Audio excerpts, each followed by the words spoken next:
Hello, this is Dr. Renee Dyer. In this video, we're going to be using the Texas Instrument BA2 Plus to calculate the internal rate of return for a project.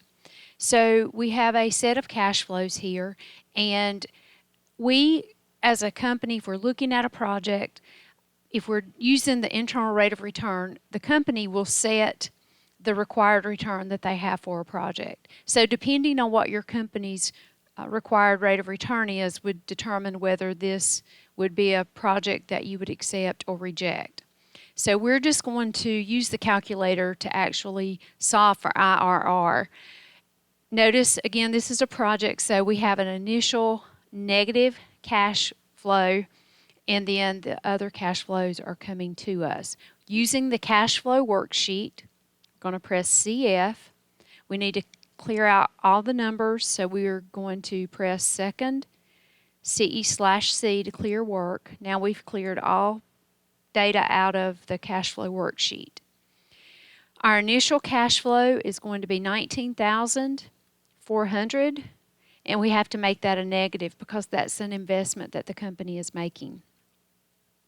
Enter, down arrow. Cash flow 1 is $9,800. Enter, down arrow. The frequency of that cash flow is 1. Enter, down arrow. The second cash flow is $11,300. Enter, down arrow. The frequency of that cash flow is 1. Enter, down arrow.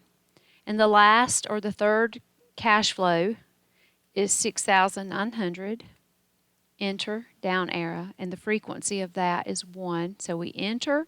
This time we press IRR, which is beside NPV that we used in an earlier video, and you press compute. Sometimes on the calculator it may wait or take just a couple of seconds before the answer will come up, but it will give you the answer.